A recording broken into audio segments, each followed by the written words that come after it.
Tem sido um desafio grande nesse trabalho que eu e minha esposa temos feito muitas vezes de aconselhamento com jovens. Eu sei que está sendo gravado aqui, bom, mas eu não vou mencionar nomes nenhum, mas nos últimos meses e anos nós temos acompanhado algumas situações, e mais nos últimos 6 meses, talvez um pouco mais, tenho acompanhado a vida de um rapaz que sofre profundamente com a sua identidade. Um rapaz que provavelmente, infelizmente, não seria recebido na casa de algumas pessoas por causa da sua aparência, por causa do seu jeito de ser. Mas um rapaz que, na primeira hora de conversa em que ele começou a me contar o quanto ele foi rejeitado pelo pai, ficou bem fácil de entender como ele chegou no estado que ele chegou. Então, meus irmãos, há uma grande responsabilidade de todos nós aqui como pais, pastores, líderes, de reproduzirmos o caráter e o coração de Deus para aqueles que estão à nossa volta. Se essa geração vai passar por um avivamento que vem desta paternidade, precisa começar com cada um de nós aqui essa decisão. Para que muitos possam se desvestir de toda a experiência passada e se apropriar dessa paternidade que agora eles podem ter em Deus, eles precisam ver nos nossos olhos e no nosso coração que há realmente espaço para eles. Eu não estou fazendo nenhuma alusão aqui de nós passarmos a mão por cima do pecado, de nós fazermos de conta que é para tratar de qualquer jeito o pecado. Mas o amor, ele precisa ser incondicional. Nós precisamos lembrar que Deus nos amou quando ainda éramos pecadores. Eu gosto muito de pensar que mesmo Jesus, quando foi ao batismo no Rio Jordão, quando João Batista foi batizar ele, a voz que veio do céu disse: "Este é o meu filho amado, em quem eu tenho todo o meu prazer." E aí eu pergunto para você, que obra Jesus já tinha feito naquele momento? Porque o ministério dele só começou a partir dali. Mas o Pai já dava testemunho de que este é o meu filho amado, em quem tenho todo o meu prazer. Então não tem nada a ver com performance, não tem nada a ver com desempenho, o bom ou mau desempenho, tem a ver com a decisão do Pai de nos receber e de nos amar. Jobim estava me lembrando um texto de Provérbios, capítulo 23, o verso 25 e 26, que não está aqui na nosso material, mas acho muito apropriado também. O texto de Provérbios 23, 25 e 26 vai dizer: "Alegre-se teu pai e tua mãe, e regozije-se a que te deu a luz." E o versículo seguinte diz: "Dá-me, filho meu, o teu coração, e os teus olhos se agradem dos meus caminhos." Talvez uma das grandes lutas que nós também precisamos discernir como pais, muitas vezes, é que nós ensinamos os nossos filhos a assumirem um comportamento de discípulos, mas não levamos eles a terem um coração de discípulos. Porque eles olham muitas vezes para nós e veem comportamentos, e a gente brinca até, né, aprendem o crentez, o evangeliquez, né? Meu irmão, e discipulado, e às vezes existe uma distância grande até nós alcançarmos o coração dos nossos filhos. Lembro o meu filho com 12, 13 anos de idade, entrou numa crise de incredulidade. Ele disse: "Pai, eu não consigo mais ver que Deus realmente existe." E eu entrei para dentro do quarto com ele e começamos a conversar. Graças a Deus, nesse tempo já havia havido uma conversão do meu coração para o coração do meu filho. Eu tenho 2 filhos que são completamente diferentes, o John conhece bem. Minha filha fala até pelos cotovelos, é expressiva, me abraça, me beija. E o meu filho tem quase 1,90 m de altura, é um barbudão, que alguns irmãos conhecem aqui. Eu, para ficar na ponta dos pés, eu tento beijar, alcanço no máximo no pescoço dele, mas eu beijo aquele pescoço barbudo. Ele não escapa dos meus abraços, dos meus beijos. Mas naquela época, a crise dele foi porque realmente ele, depois de muita conversa, ele dizia: pai, eu não consigo ser como tu. Eu olho para ti e vejo que tu tem algumas coisas que eu não tenho. E o Espírito Santo me trouxe muita clareza, que era um sofisma que estava entrando no coração dele. E eu precisei sentar e conversar com ele. Disse: filho, o pai erra muito. Ele olhou para mim com uma certa surpresa e incredulidade. Eu digo: o pai erra muito, pai. Muitas vezes se passa em muitas coisas, pisa na bola. E aí comecei a puxar tudo que me veio à mente naquele momento, de erros que eu cometia e de coisas que eu precisava, muitas vezes, pedir perdão ao Senhor. E aí lembrei ele: tu lembra aquele dia no telefone que eu estava lidando com uma companhia telefônica, que eu me irei, que eu quase quebrei o telefone, porque companhia telefônica é um teste para a nossa fé, né? Quando eles dizem: vai te passar para um setor, e vai te passar para um outro, e vai te passar para um outro, e tu fica pendurado ali um tempo e não consegue cancelar, às vezes, uma linha. Mas eu disse para ele: os meus erros podem até não ser aparentes para ti, mas eu estou na mesma condição que tu está. Eu preciso da misericórdia de Deus, filho. E ali nós tivemos um tempo de oração e comecei a fazer um exercício constante de me despir daquela aparência de santo que, por alguma razão, parece que era o que chegava na vida dele, para dizer que eu era homem, sujeito às falhas como ele, que eu me identificava e que eu estava pronto para conversar com ele sobre qualquer assunto. E a minha esposa diz: quando a gente assume alguns compromissos de comunicação com os filhos, a gente precisa assumir de verdade. E às vezes ela dizia: essa semana eu estou tentando conversar com o Henrique e não consigo conversar com ele não abre. Vai lá, porque às vezes eu viajava, na indústria farmacêutica eu viajava às vezes 3, 4, 5 dias seguidos. E aí, muitas vezes eu entrei para dentro do quarto com ele, para ficar 1h30, 2 horas sentado lá dele e trocar meia dúzia de palavras. E aí, de noite, cansado, às vezes terminava o grupo na casa, ou no outro dia eu tinha que levantar às 5h30, 6 horas da manhã, e ele chegava à meia-noite assim: pai, estou precisando conversar contigo. E eu pensava assim: eu tenho que aproveitar, não posso deixar essa ponte se quebrar. E às vezes nós íamos conversar da meia-noite a 1h30, aí ele rasgava o coração naquele horário. E não foi uma nem duas, mas muitas vezes ele disse: eu quero conversar contigo, pai, nesse horário, era o horário dele. E muitas conversas nós conseguimos ter. E graças a Deus ele passou por aquela crise de incredulidade e pôde voltar a ver Deus como pai. E um irmão de Santa Cruz, por sinal, o André, uma vez trouxe uma palavra profética sobre a vida do Henrique e disse: Henrique, eu te vejo com braços que abraçam muitos que são rejeitados. E esse vai ser característica do teu ministério. Eu tenho profetizado sobre a vida do meu filho seguidamente: filho, tu vai alcançar muitos que outros já desistiram, muitos que outros já disseram: não, esse não vale a pena investir mais. Tu vai alcançar, porque Deus vai te dar braços de misericórdia e de amor. E graças a Deus eu tenho 2 testemunhos já de 2 rapazes que estavam fora da congregação. E eu confesso que, como pai, meu coração apertou um pouco quando ele disse: pai, eu vou lá para a casa do fulaninho para ficar com ele lá. Eu disse: tá bom, meu filho, tu tem certeza? Ele disse: pai, se ninguém se importar com eles, quem vai? Aí eu disse: tá bom, vai, filho. E ele foi, e foi uma vez, e foi 2, e foi 3. E hoje esse rapaz, eu abraço ele nas reuniões. Tu sabe o que eu estou falando.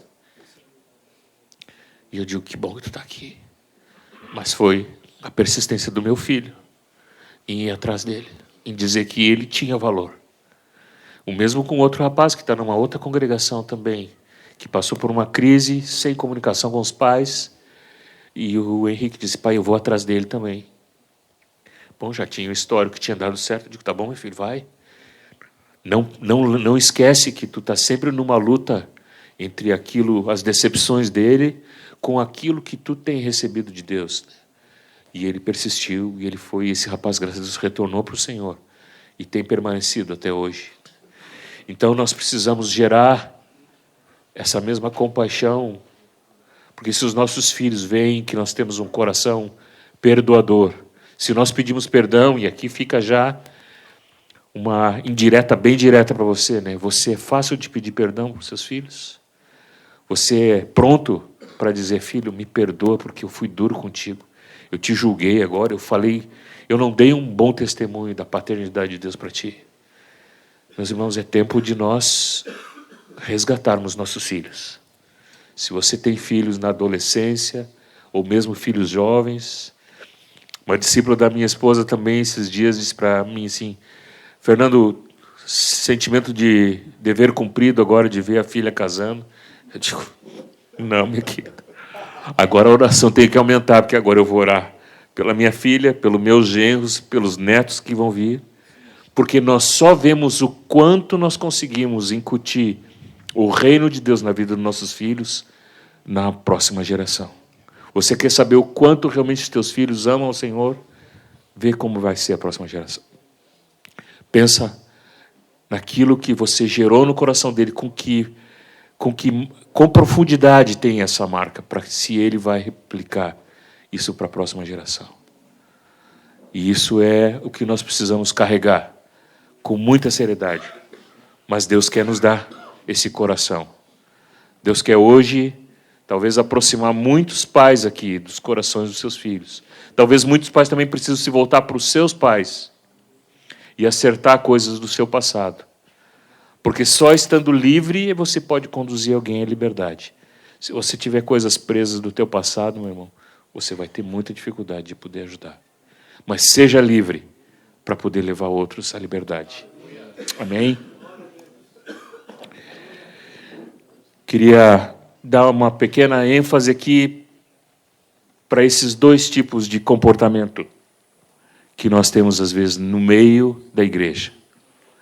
Essa palavra não é uma palavra para o mundo, essa é uma palavra para nós. Muitas vezes podemos viver no reino de Deus com um sentimento de solidão. Com um sentimento de que, eu vou, mas eu não sou realmente parte da vida da igreja. E isso nos leva a ver tudo através desses olhos, como se fosse realmente eu. Em alguns casos, até eu trago 2 óculos para exemplificar, como se a gente botasse sempre um óculos bem escuro, e se você entra no ambiente, tudo está meio escuro, porque você está enxergando através desse óculos. Mas Deus quer tirar de cada um de nós essa distorção, esse óculos que diz que não dá, que as coisas não vão funcionar, de que há sempre uma escassez, de que as coisas não prosperam como você gostaria, para que nós possamos saber que Deus é o nosso supridor. Posso testificar para vocês que desde o dia em que eu tomei a decisão de sair da indústria farmacêutica, há mais de 10 anos atrás, onde eu tinha um cargo, eu tinha uma posição de destaque dentro da empresa, tinha um excelente salário, muitos benefícios. Passaram-se mais de 10 anos. E eu posso testemunhar para os meus filhos, para os meus irmãos que estão à minha volta, Deus nunca deixou faltar nada na minha casa. Sempre houve suprimento. Eu abri mão de valores, de números muito grandes para a minha realidade, em troca de muitas incertezas. Mas Deus sempre foi fiel. Deus sempre proveu. E Ele é capaz de suprir cada uma das nossas necessidades, porque Ele é um bom Pai. Amém? O sentimento, então, que Deus realmente me ama, que Deus realmente se importa, ele precisa ser substituído por esse sentimento de que há um Pai que me trata realmente com carinho. E o que Deus faz é muito tremendo, porque Deus nos coloca, às vezes, muitos pais à nossa volta. Eu tenho o privilégio de ter crescido numa congregação com muitos irmãos, e quero honrar aqui a vida do John, que muitas vezes foi atrás de mim. Acho que a maior empreitada foi os 1.200 quilômetros que ele fez para ir passar um dia comigo. Quando eu voltei do Canadá, eu realmente estava muito quebrado. Um sentimento de que tinha fracassado, de que tinha dado tudo errado ministerialmente. Pensei, bom, agora acabou. Estou voltando para um lugar onde eu não tenho mais nem história, porque queimei todas as pontes, vendi tudo, vou ter que começar do zero, um prejuízo financeiro, não vou nem falar de números. E o John, graças a Deus, conseguiu enxergar que havia ainda esperança. Eu não podia enxergar. Eu precisei que alguém enxergasse por mim. Então nós precisamos reconhecer a paternidade de muitos homens que estão à nossa volta, que investem, que gastam tempo, né? E reconhecer que Deus muitas vezes está usando esses homens para que as mãos, os braços deles nos envolvam e nos abracem. Então nós sabemos que nós pertencemos, nós sabemos que nós temos um lugar no corpo de Cristo. E todo esse sentimento de que eu não sou, ou de que o que eu vou fazer sempre está atrelado à minha performance. E eu quero dar um testemunho para vocês de que eu fiquei sabendo que eu ia trazer essa palavra ontem de noite. Eram 7h da noite, quando o John disse, amanhã tu vai trazer essa palavra.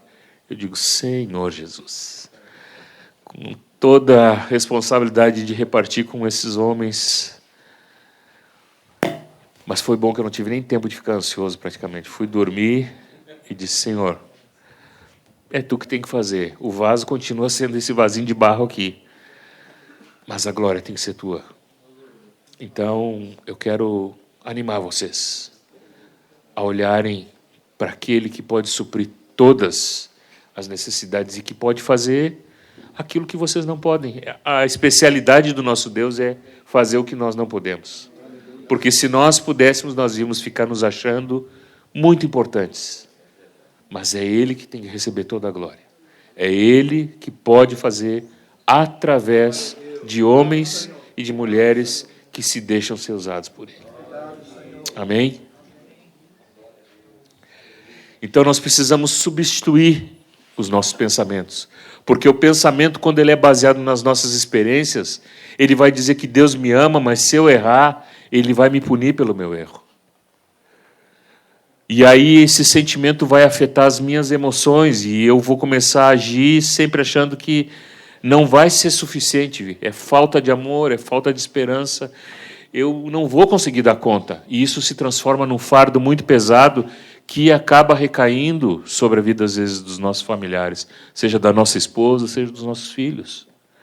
E então, eu deixo de ser alguém genuíno e verdadeiro, porque quando nós somos fracos, é aí que somos fortes. Mas não é aquele sentimento de coitadinho, que tem que botar a mão na cabeça, eu sou um pobre miserável. Não, é reconhecer que nós precisamos da ação e da misericórdia de Deus sobre a nossa vida, para que, se alguém vai ser alcançado pela tua palavra, é porque o poder se manifesta através de nós. Nós somos esse canal por onde Deus se manifesta.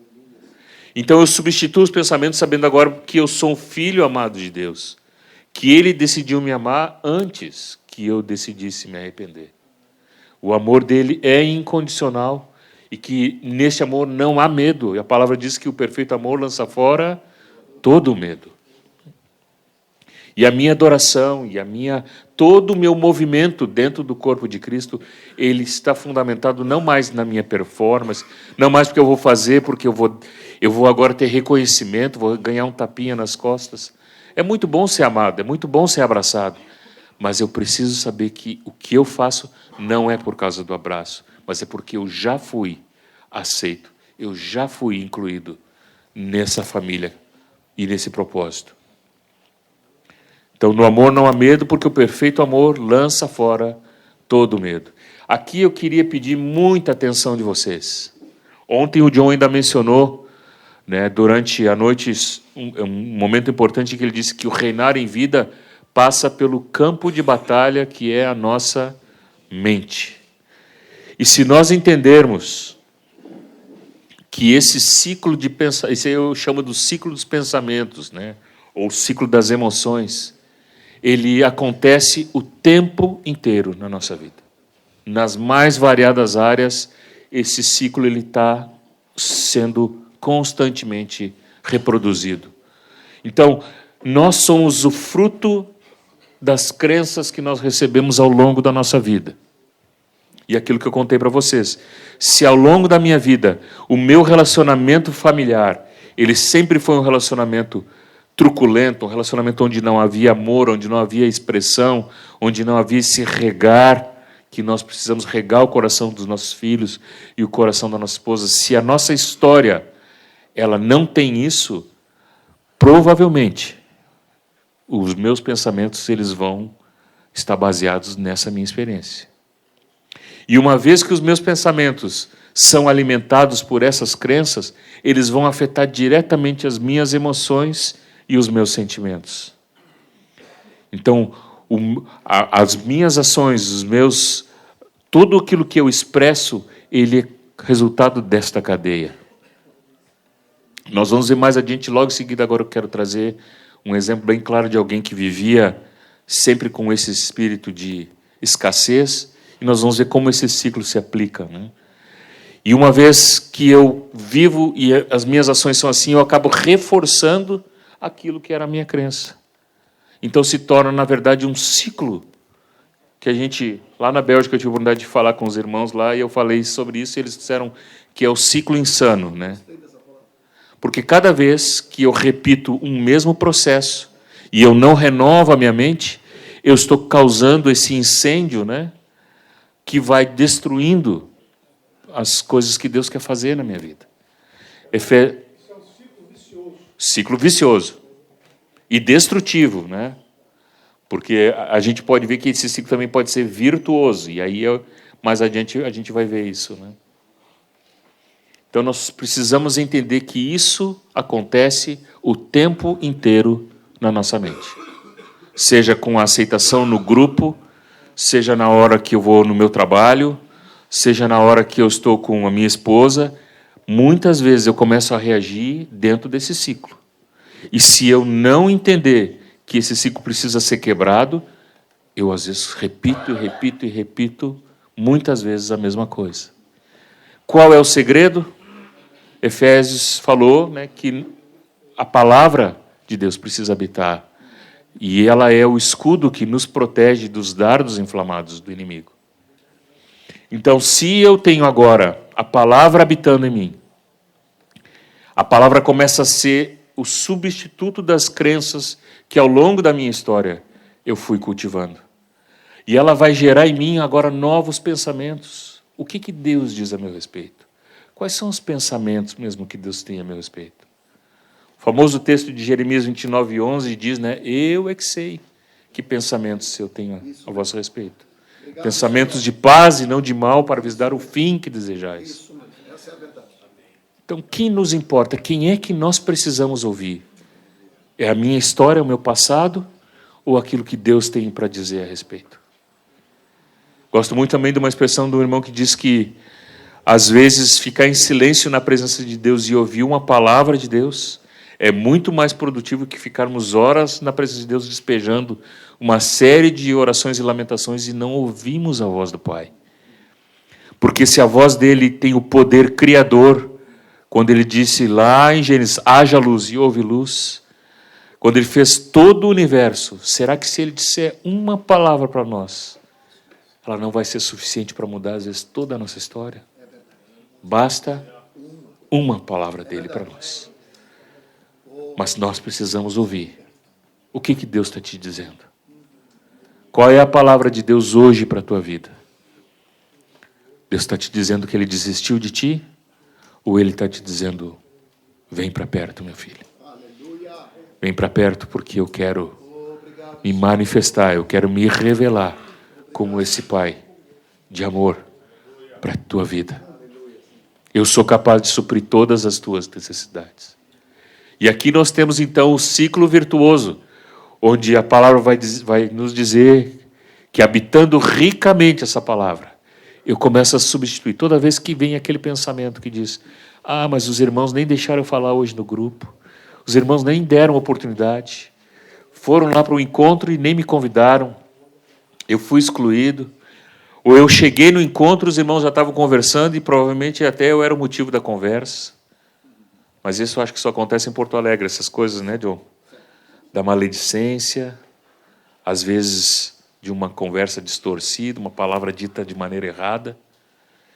Mas o nosso coração precisa decidir não acolher essas coisas. E não viver de acordo com essas mentiras que o diabo... Lembra do boxeador, né? Se tu já tem alguma luta, uma dificuldade na tua vida com a rejeição, ou com aquilo que tu não conseguiu conquistar, ou porque tu veio de uma origem simples, ou porque teu pai era uma pessoa muito simples, e agora eu não vou conseguir ter um espaço, eu não vou conseguir ter projeção. Então tu começa a repetir de novo todo esse ciclo. Mas o Senhor tem bons pensamentos a teu respeito. E o que Ele diz é a verdade. E as armas que Ele te dá, elas não são carnais. A nossa luta não é por um entendimento teórico das verdades. Porque todos nós aqui temos, graças a Deus, vivemos num meio onde a palavra é abundante. Nós temos recebido muito ensino. Qual é o problema? É que às vezes o ensino fica só aqui e não faz esse percurso da mente até o nosso coração. Por isso que nós precisamos renovar. Quando a gente fala de renovação da mente, fala de todo o nosso ser inundado por essa palavra, de todo o nosso ser regenerado, né? Como Tito vai dizer, pelo lavar regenerador da palavra, que vai nos transformando, né? E essa palavra é vida. Essa palavra pode mudar, tem poder. Paulo vai dizer que o Evangelho é o poder de Deus. Só que esse poder ele está constantemente operando. O mesmo poder que nos levou à conversão e que nos tirou da morte para uma vida eterna, ele continua operando hoje para nos transformar e nos levar à imagem de Cristo. É o mesmo, meus irmãos. Não houve mudança. Nós precisamos ver isso como um andar por fé que o Senhor nos pede. Então, só pela fé nós podemos entender o amor de Deus por nós. O texto de Efésios vai dizer para que Cristo habite pela fé em nossos corações.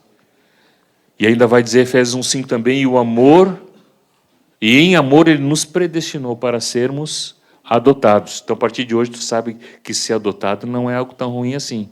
E eu vou mostrar para vocês o quanto essa visão dos dias lústricos pode ser diferente quando a gente olha pela perspectiva de Deus. Quero te fazer um convite agora para nós voltarmos de novo para aquela sala onde a criança era apresentada e ela era colocada no chão. Vocês todos estão lembrando do que eu falei antes do Império Romano? Só que agora nós estamos na sala do Criador de todo o universo. O Senhor que fez os céus e a terra e que formou cada um de nós. A palavra vai dizer que nós nos tornamos uma geração corrupta, né? A palavra, inclusive, o texto vai dizer Genea, que é ligado a filho, ligado à paternidade, mas que essa geração foi inutilizada por causa do pecado.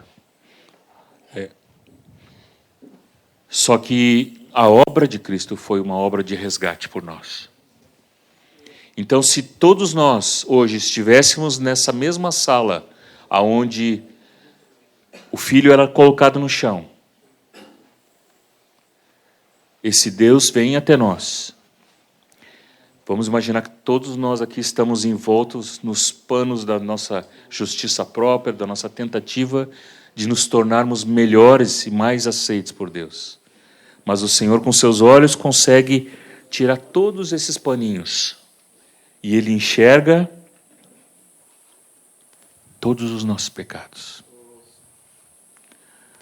Que todos nós somos inúteis pelo nosso próprio serviço, por aquilo que nós podemos oferecer. Diz que o pai, na família romana, olhava e se o filho tivesse um defeito, ele corria o grande risco de ser rejeitado e ele não iria fazer parte da família. Ia viver ou na fazenda ou ser rejeitado. Mas e Deus? Quando Ele se deparou com a nossa imundícia, com o nosso pecado, o que Ele fez? Isso é muito lindo e eu realmente mexeu muito comigo essa experiência, né? Quando eu comecei a imaginar essa sala onde nós estamos diante do Criador de todo o universo. E esse Deus vem ao nosso encontro. Ele nos olha e Ele decidiu nos adotar. Eu vou tomar esse filho nos braços. Obrigado, Senhor. Eu sei que ele tem pecados. Eu sei que ele tem defeitos. Eu sei que ele é cego, como também foi o texto de Apocalipse, né, que nós precisamos ser refinados. Então Deus sabia da obra que precisava fazer em cada um de nós. Mas Deus prova seu amor para conosco pelo fato de ter Cristo morrido por nós, sendo nós ainda pecadores.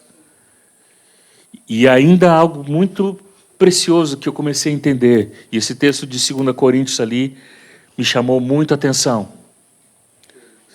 2 Coríntios 5:21 vai dizer que aquele que não conheceu o pecado, Deus o fez pecado por nós. Então, mais do que nos tirar do solo, mais do que nos tomar com todos os nossos defeitos, esse Pai providenciou um substituto. E esse substituto, por um tempo, foi colocado no chão. E depois foi parar numa cruz, por amor a cada um de nós. Você consegue entender o tamanho do amor desse Pai? Um amor que transcende a performance, transcende aquilo que nós podemos oferecer. Porque, na verdade, nós não temos nada para oferecer para Ele. Nós estávamos desqualificados. Mas esse Pai veio e nos tomou. E deixou o seu filho. O seu único filho. Para que hoje nós pudéssemos ser parte dessa mesma família. Hoje nós podemos ter um irmão mais velho. Que passou por toda a humilhação, por toda a rejeição. Isaías vai dizer o mais rejeitado dos homens. Então, se você pensa em rejeição, se você pensa que você, de alguma forma, não foi aceito, eu quero te lembrar que teve um que foi mais rejeitado de todos. Por amor de você e por amor de mim. Ele tomou o meu lugar e tomou o teu lugar. Então, meus irmãos, falar dessa paternidade precisa passar por esse entendimento de que Ele já provou o amor dele por nós. Ele não precisa provar de novo. Ele já provou. Agora nós precisamos entender esse amor e receber, porque senão nós nos tornamos filhos de um pai rico, vivendo como se fôssemos escravos ainda, como se nós fôssemos realmente bastardos, não tivéssemos parte nessa família. Mas aquele que não poupou o seu próprio filho, mas antes ele entregou por cada um de nós, não nos dará com ele todas as coisas. Então precisamos receber isso. E precisamos aprender a ser filho. Porque se de um lado nós entendemos que Deus é Pai, e Ele de fato é, o desafio que nós temos é entender essa primeira parte deste versículo de Romanos 8,15 que diz: porque não recebestes o espírito de escravidão para viverdes outra vez atemorizados. O que esse texto está nos mostrando? Que talvez nós tenhamos recebido, entendido uma parte do reino, mas por alguma razão nós vamos viver outra vez, retornando para velhos hábitos ou querendo mostrar um desempenho que possa agradar a Deus. E por isso que eu entendo que Paulo faz essa referência de não vivermos outra vez, mas entendemos que nós temos um paizinho, que nós temos alguém que nos ama. Eu divido esse texto em dois momentos, né? O primeiro nos fala de receber o espírito de adoção, né? E o segundo, de nós não voltarmos, depois de termos recebido o espírito de adoção, voltarmos a viver como escravos. E aí nós precisamos entender esta mazela que entrou pelo pecado de Adão na vida de toda a humanidade, né? Porque antes da queda, a identidade de Adão ela se baseava naquilo que Deus dizia que Adão era. Adão não precisou pedir para Deus autonomia para fazer as coisas, porque Deus deu para ele, né? Para ele governar, para ele exercer autoridade. Adão não precisou dizer, Senhor, eu quero marcar uma agenda contigo para a gente poder bater um papo semana que vem, porque havia livre acesso e eles tinham comunhão. E essa autoridade que Adão podia exercer era uma autoridade delegada que ele havia recebido do Pai. O que aconteceu após a queda?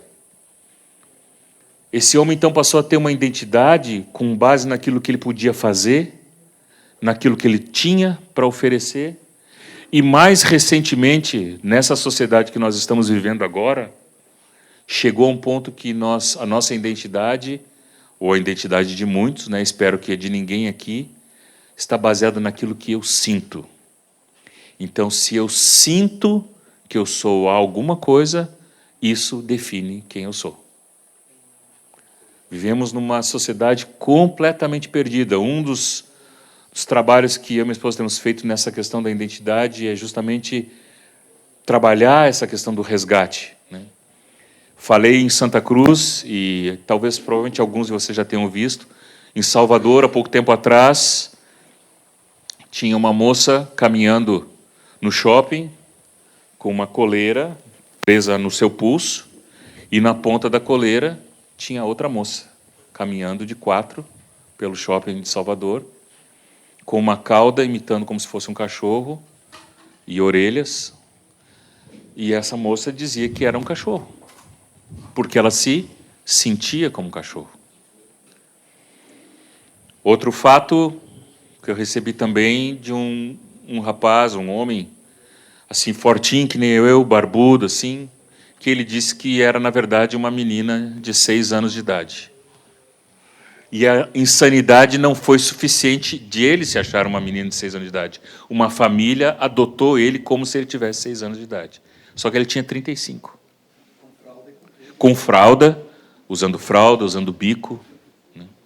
Porque, aí perguntando para ele dá uma entrevista para uma TV importante aí, e saiu bastante em vários lugares, porque ele disse, não, é que eu me sinto uma menina de 6 anos com aquela barba toda, com aquele tamanho todo. Vocês conseguem ver o tamanho do estrago que o diabo vem trazendo na vida das pessoas? Não basta mais agora o homem estar morto no seu espírito e não conseguir ter comunhão com Deus, porque o espírito realmente está separado, e isso aconteceu pelo pecado, mas agora o diabo tem trabalhado para ainda fragmentar ainda mais esse homem, porque ele não só está com seu espírito inapto, sem condições de ter comunhão com Deus, como ele ainda diz assim, eu sou um homem no corpo de uma mulher, ou eu sou uma mulher no corpo de um homem, ou eu sou um cachorro, eu sou um cavalo, tem várias versões por aí, de pessoas que vivem como animais. Então, já é uma desassociação do corpo da sua alma. É uma fragmentação completa do indivíduo. Esse é o objetivo de Satanás, destruir e roubar completamente a identidade que Deus quer restaurar na vida de cada um de nós. Então, nós precisamos entender isso, que a comunhão, que para muitos ela precisa ser um mérito, eu preciso merecer, nós precisamos nos despir disso. E saber que a nossa comunhão só depende de nós nos achegarmos confiadamente ao Senhor, confiando no poder do perdão. Claro que não podemos negligenciar que cada um de nós precisa se apresentar ao Senhor, né, e pedir, Senhor, eu quero estar limpo, perdoa os meus pecados, mas nunca é porque nós temos algo de nós mesmos que nos torna apresentáveis ao Senhor. A autoridade que hoje é muitas vezes tomada à força e que os homens deturpam, Se nós estamos debaixo do governo de Cristo, nós vamos exercer essa autoridade porque Ele nos dá autoridade para exercer. Então, esse é o processo de Deus de resgatar esse relacionamento que foi destruído e que vem sendo cada vez mais destruído na nossa sociedade que nós vivemos. E aqui fica um grande alerta para todos os pastores e líderes, irmãos que estão aqui, que discipulam vidas, né? Se nós não formos o espaço onde as pessoas podem abrir as suas dores e as suas dificuldades, onde essas pessoas vão poder abrir? E eu estou me referindo aqui bastante a essa questão das pessoas hoje com confusão, com dúvidas com relação à sua identidade. Eu não sei se eu sou homem, eu não sei se eu sou mulher. E aí, se alguém abre esse assunto, muitas vezes o discipulador, né, arregala os olhos assim, nossa, e agora? E às vezes nós não percebemos que nós já estamos emitindo uma mensagem para aquela pessoa. Nós já estamos dizendo assim, você é um problemático e eu agora estou com um abacaxi para resolver. Porque ela abriu as suas dores, abriu as suas dificuldades. O que vocês acham que muitas vezes acontece? Essa pessoa diz assim, não tem lugar para mim aqui. A gente tem ouvido testemunhos, tristes testemunhos de pessoas que, às vezes, anos caminhando e, de repente, saem do meio do corpo de Cristo e vão viver uma vida com uma sexualidade completamente distorcida. É claro que nós não vamos aqui tirar a decisão que cada um tem que tomar, mas muitas vezes, ao invés de nós sermos aqueles que acolhem para levar a uma restauração, para mostrar que Deus tem uma palavra de verdade para falar para essa pessoa, nós tomamos uma posição de rejeição. E essa pessoa acaba, muitas vezes, dizendo, realmente, nem no meio da igreja eu posso ser aceito. Aqui não há espaço para mim.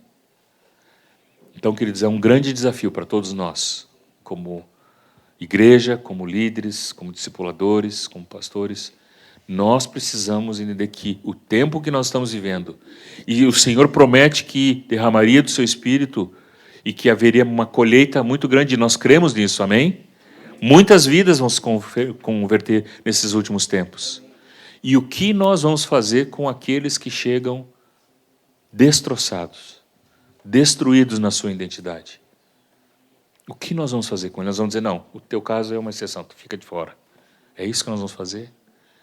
Nós precisamos aplicar essa mesma palavra que é a verdade, que tem poder de transformar. Mas cabe a cada um de nós decidir se nós vamos abrir o nosso coração para isso.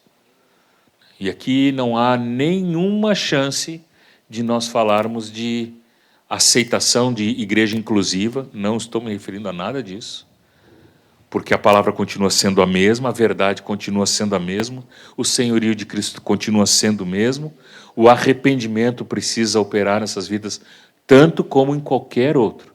Mas ontem de noite ainda conversava com o Roberto de Canoas lá, que às vezes nós temos uma certa complacência, uma facilidade de abraçar uma pessoa quando a pessoa diz assim, eu tenho um problema com avareza, ou eu tenho uma dificuldade porque eu acessei uma pornografia.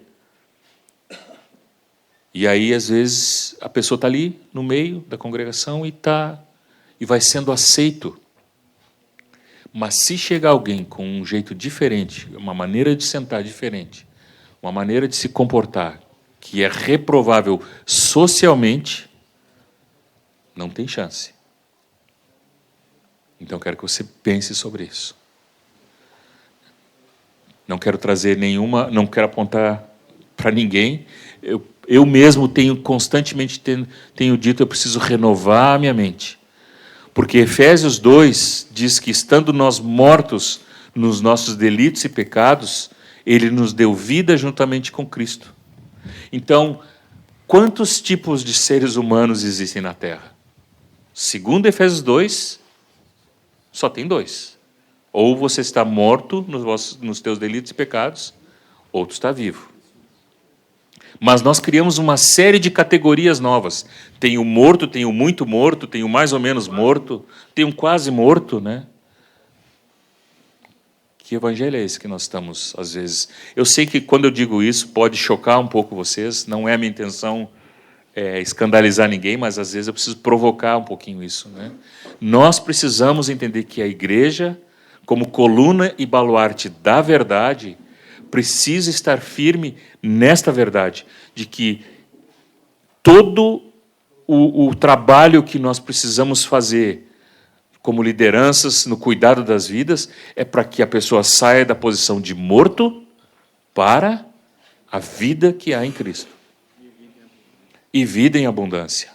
Então, se eu tenho alguém que está, às vezes, há muito tempo no nosso meio e permanece no pecado e no erro e não se arrepende, ele precisa ser confrontado com essa verdade.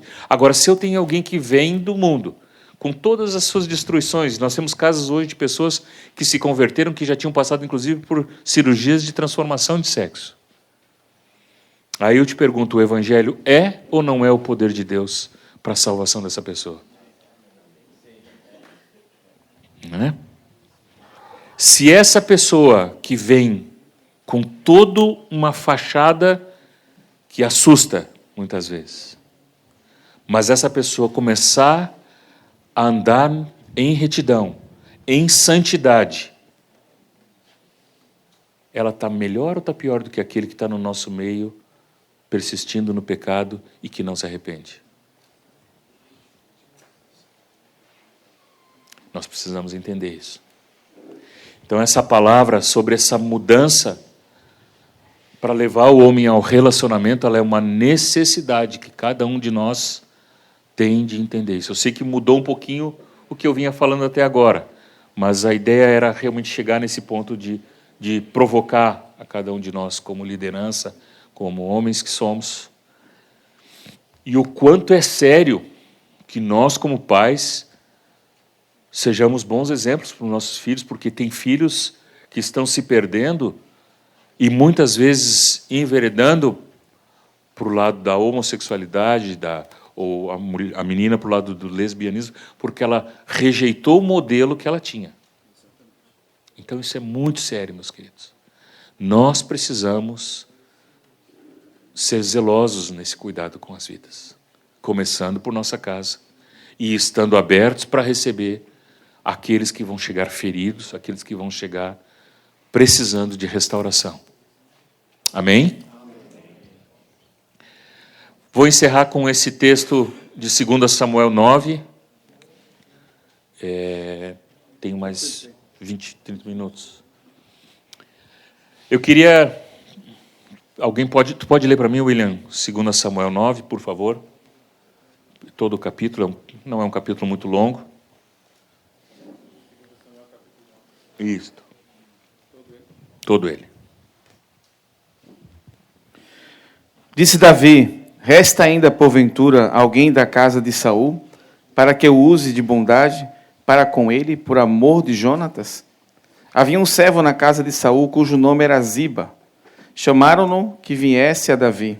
Perguntou-lhe o rei: és tu, Ziba? Respondeu: eu mesmo, teu servo. Disse-lhe o rei: não há ainda alguém da casa de Saul para que use eu de bondade de Deus para com ele? Então Ziba respondeu ao rei: ainda há um filho de Jonatas, aleijado de ambos os pés. E onde está? Perguntou-lhe o rei. Ziba respondeu: está na casa de Maquir, filho de Amiel, de Lodebar. Então mandou o rei Davi trazê-lo de Lodebar, da casa de Maquir, filho de Amiel. Vindo Mefibosete, filho de Jonatas, filho de Saul, a Davi, inclinou-se, prostrando-se com o rosto em terra. Disse-lhe Davi: Mefibosete. Ele disse: eis aqui teu servo.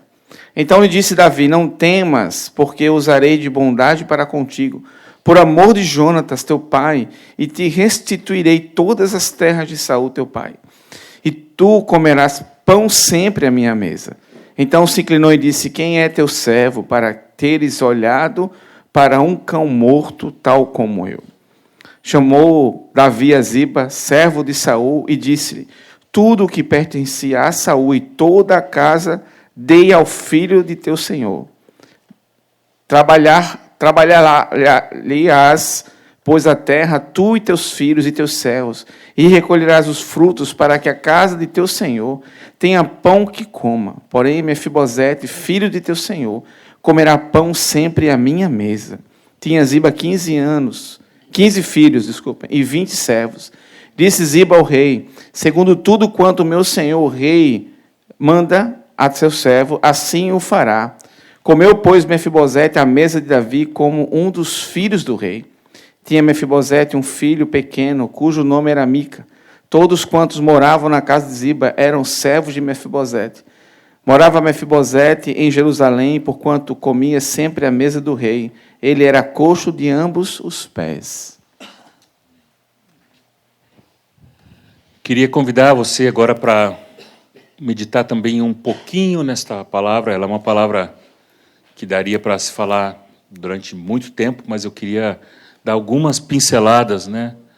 Ainda falando sobre a questão da paternidade e de agora como nós nos vemos como filhos.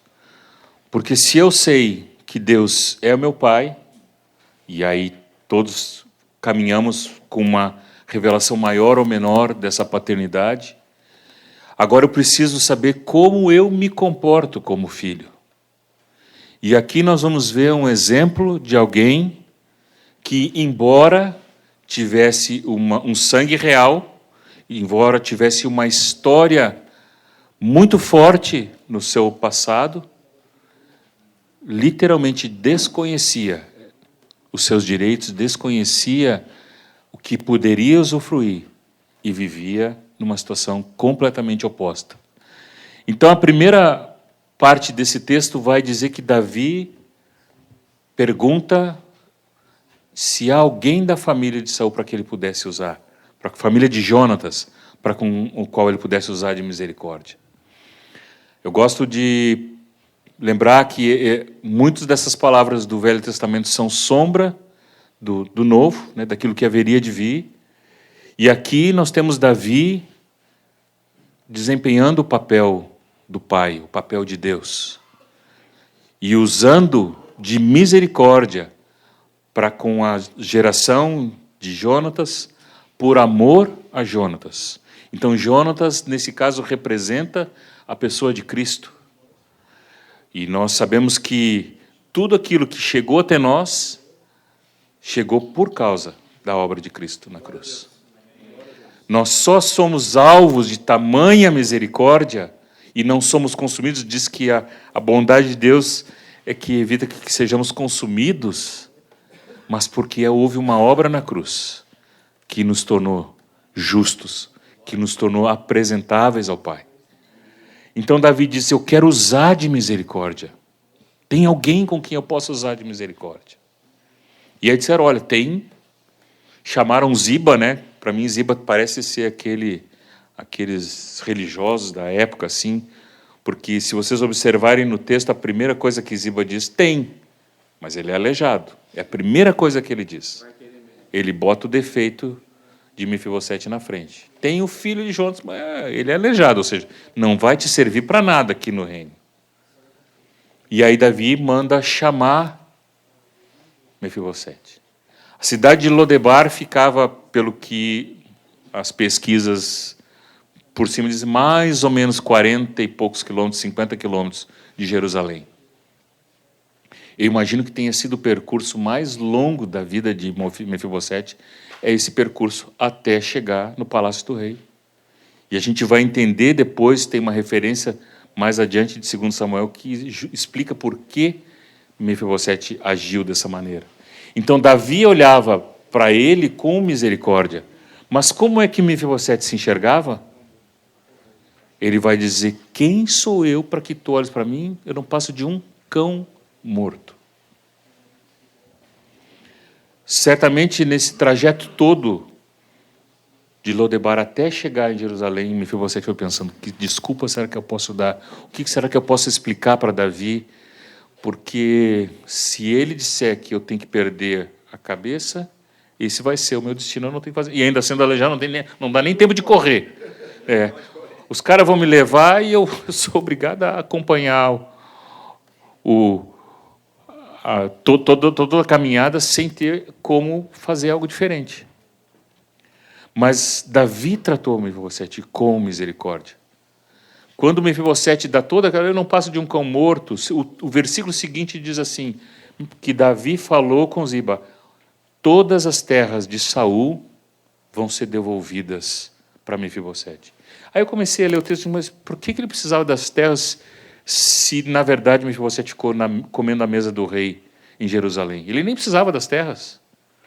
Acontece que a gente entende que as terras sempre, historicamente, as terras sempre foram a identidade de uma família. O próprio exemplo de Lucas 15, quando fala do filho pródigo que pede para o pai, me dá a minha parte da herança, era uma afronta muito grande, porque ele estava pedindo parte da identidade da família para poder gastar. Ele estava desonrando o pai. E o que Davi faz aqui é exatamente o oposto. Diz para Mefibosete, para que haja sempre mantimento em tua casa. Tu, entretanto, vais continuar comendo comigo a minha mesa. Mas como Mefibosete esperava ser tratado? Texto de 2 Samuel 19, 28.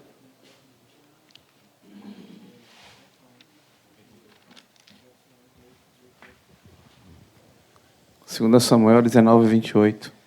Porque toda a casa do meu pai não era senão de homens dignos de morte diante do rei, meu senhor.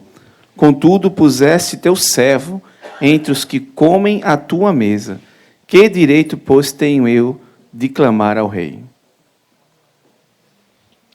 Então, historicamente também, toda vez que um rei se levantava, havia uma necessidade de acabar com a chance de rebelião. E como eles acabavam com essa chance de rebelião?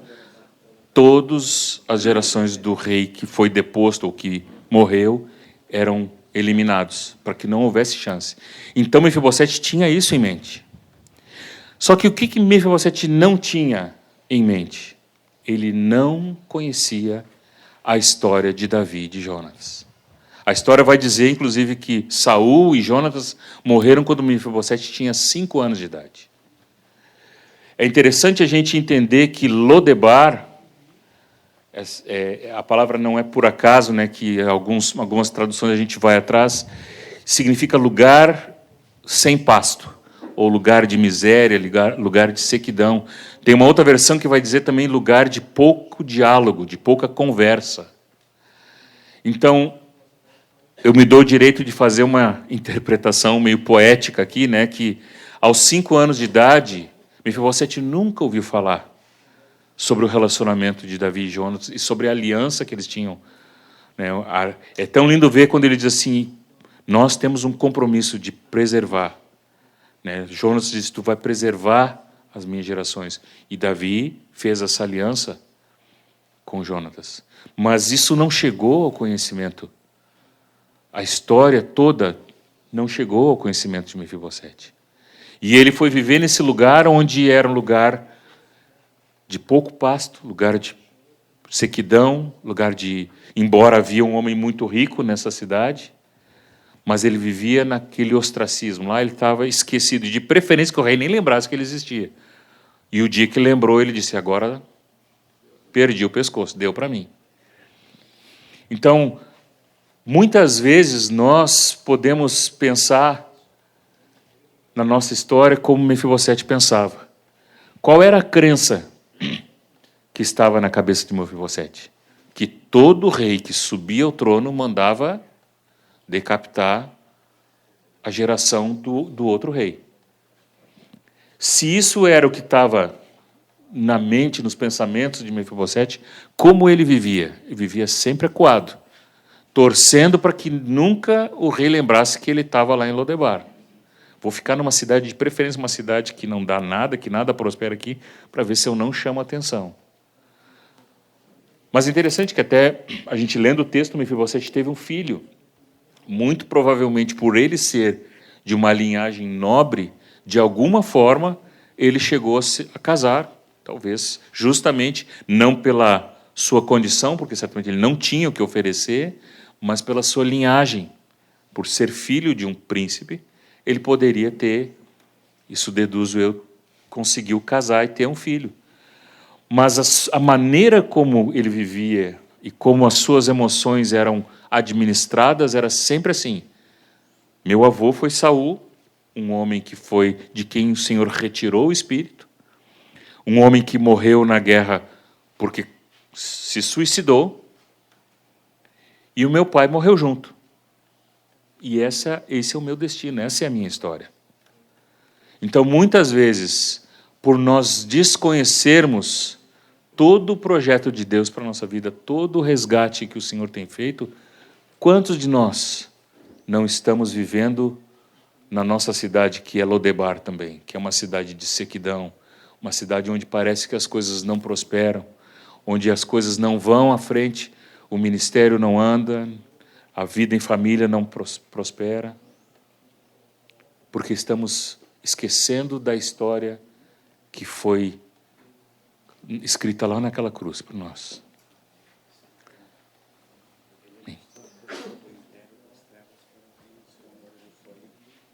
É. Isso mesmo, Jobim está lembrando o texto que diz que o Senhor nos transportou do império das trevas para o reino do Filho do seu amor. E Davi estava tirando Mefibosete do esquecimento para comer à mesa do rei.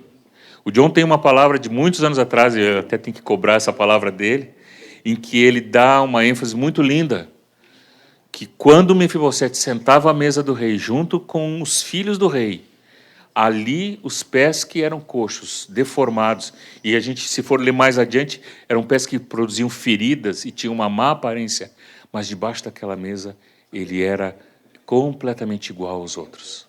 Ou recebeu a aceitação do rei, recebeu o favor do rei, desfrutava de todos os privilégios do filho do rei. Será que tem sido assim com cada um de nós? Será que nós temos vivido essa vida de filhos do rei?